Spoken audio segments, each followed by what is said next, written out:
Hi guys, today I'm here to show you my top 10 most unique books that I've ever read. And I have my top 10 books here. Yes, this was a top 10 Tuesday that I did in my blog, and I just thought, why not put it on here as well? So I'm just going to go through the 10. They're not actually in order of like, you know, most unique to least unique or whatever. That's like too hard for me to do, but I did put them in a list of 10. So the first book that I have here is The Invention of Hugo Cabret by Brian Selznick. And this book is pretty massive. Oh gosh. It's pretty massive when you first look at it, and the spine looks really cool. But when you actually start reading it, you realize that like half of this book is just pictures, which is a big factor of why I think it's unique. Even just like the pages with the text is really unique looking. They're all bordered in this black, and it's just really neat. But I like that there are pictures of actually older movies, where and then also there's these drawing pictures, and they are gorgeous, like so good. The detail is awesome. Another thing I really like about this is I like that it's almost told as in like a movie, where it kind of will show you like a far out picture and then it'll kind of zoom in on it, and I don't know, as if it's like a movie. But like this in the beginning, it's like zooming in on this train station, it goes through the door, it's zooming in on the boy Hugo.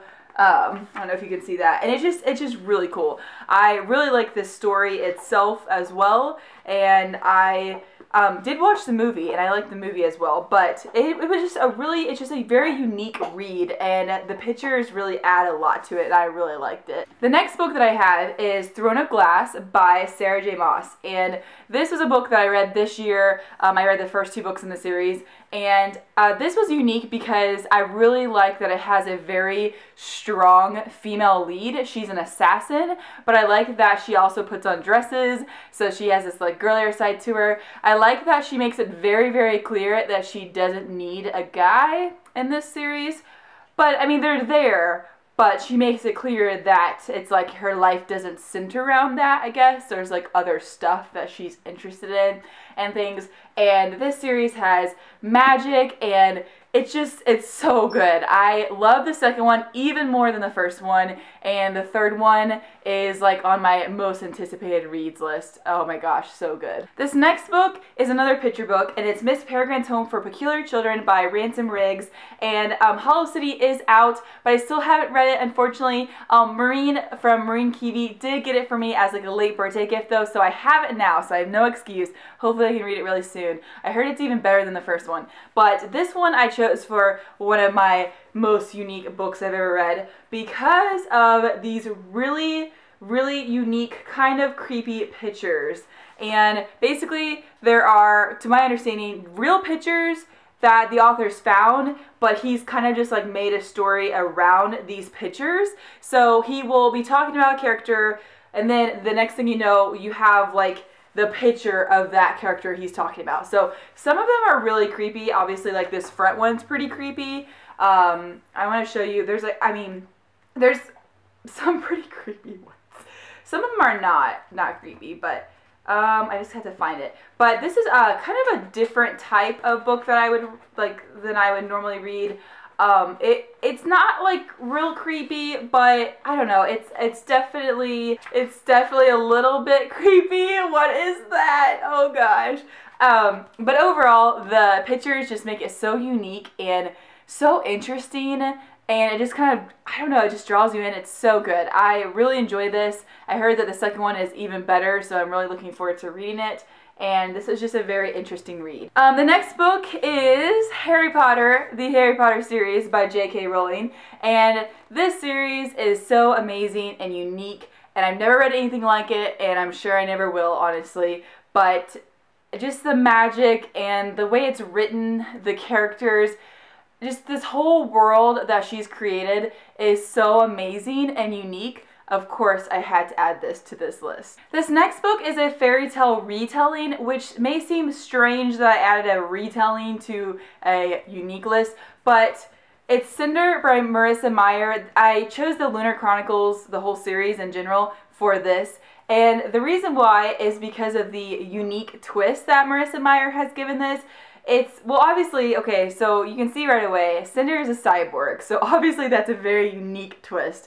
But Marissa Meyer, she keeps the fairy tales that we love, but she puts her own really cool twist on it, and I love all the sci-fi, and you're so surprised by things. I mean, it's still obviously the fairy tale retelling, because every now and then there's like a little something that will kind of remind you of the fairy tale. So you can tell that Marissa Meyer has definitely done her research with these fairy tales. A lot of people were very happy with the newest one, Crest, because they were saying that there were a lot of little details in that book, like with the original fairy tale, that they liked. So, but anyways, I just love this series. This is one of my favorite series. And winter is on my like most anticipated reads list. It's so good. It's gonna be amazing. I just love all the surprises, and oh, it's so good. I really recommend this series. This next series I read growing up, and I have almost all of them, and that's a series of unfortunate events by Lemony Snicket. And I chose this because this author has a very unique writing style and like tone, and when you read these, as a child I felt like I could do anything. I felt like I was learning stuff by reading this.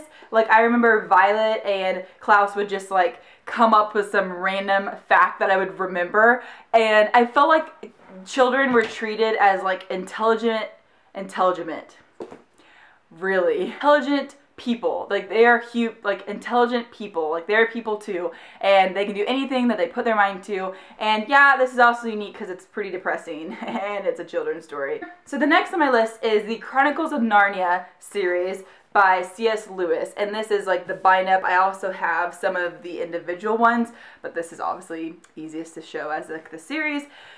So I chose this. I read this again growing up, and I would love to reread them, but it's just so wonderful. I like it that you can read it in a series, like the series order or chronologically. It's just, it's so great. So many adventures and magic, like bravery and just friendship and family and love and courage and all the things that I love. I don't really know what to say, but this one is just really stood out. It's so unique, and the adventures that these children go on are so unique, and this world through the wardrobe, this world of Narnia is so unique, and I just love it. This next series is the Lord of the Rings series by J.R. Tolkien, and I don't have a super pretty cover. It's just Frodo. Frodo, you're not very attractive. My Lord of the Rings trilogy, they're just the movie copies, but I have The Hobbit that's not. I read The Hobbit and this trilogy through once, and I'm actually currently rereading The Hobbit for a class. I don't know how many times I've seen the Lord of the Rings movies, like countless times, and I've seen the first two Hobbit movies. Sorry, I'm kind of getting off topic. It's not about the movies. The books are amazing. J.R.R. Tolkien is just something else. If you haven't read these books, the hobbits and dwarves and elves and men and nasty orcs and goblins, and like, it's just the characters and this plot line. Oh, it's so amazing. It's so unique. It's like nothing I've ever read before. It has such dark periods, but there's hope always, and oh my gosh, I just love it so much. This copy really doesn't seem very big to me at all, but when I read it in junior high, I had the library copy, and it was a hardcover, and that book was massive. I mean, it was huge. Like, I've got to find that copy again, and I'll buy that copy to put on my shelf, because I feel like it matches the like epicness of the trilogy. This seems so little and small. I don't like it. Frodo, why are you so small? Because he's a hobbit. This next one is a dystopian series. It is Uglies by Scott Westerfeld, and some of you might like roll your eyes like, why did she add? There's so many dystopians. But this is unique to me as far as all the dystopians go and stuff. This really stands out to me. This came out in 2005. It was the first dystopian I've ever read, and to me it seems really relevant, and I could actually see this happening. I feel like this in a way does already happen, because pretty people are treated differently than ugly people, and it just, out of all the dystopians, I really love this series so much. This story is just really precious to me. I don't know why. I read a lot I've reread this series many times, and it just holds a really special place in my heart, and it just really stands out to me when I look at all of them. But I love all of the high-tech stuff that Scott Westerfeld has put in compared to some of the other dystopians I've read. Like, I don't know, the hoverboards and things kind of stood out to me. I don't know. But if you haven't checked this out, I've talked about it before. I have a review up of Uglies, and I'll link that below, but I just love it so much. And the last one is very different than like all the other books that I've listed so far, and that's the Princess Diaries series by Meg Cabot.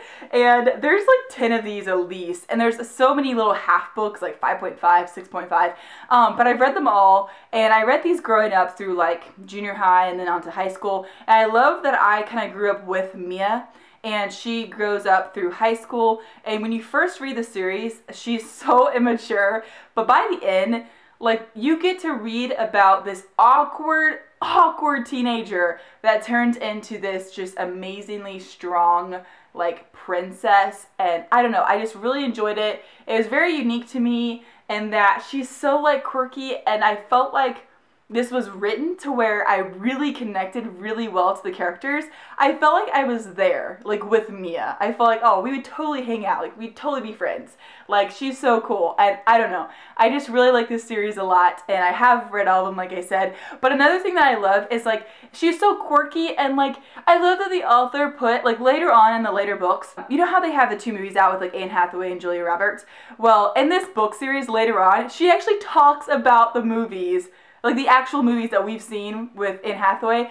She talks about them in the book. She's like, man, I wish that I looked that pretty in real life, and I don't know, it's just so great because it's like connecting our world with her, and I feel like this was real, as so many times I wish it was real. I know this country that they talk about is not even real, but I wish it was. It's just, this story is just very unique to me. It stands out, and I love this main character. She's so awesome. Well, those were my unique books. Maybe comment below a few of your like most unique books you've ever read. You don't have to do 10, obviously. Let me know if you read any of these books, maybe, if you also thought they were unique and different. I don't know, but a few of these were definitely picture books, which is what stands out, and I would like to read more of those. So if you have any recommendations, definitely let me know. So I'm going to go, but I hope that you guys have a wonderful day, and I will see you next time.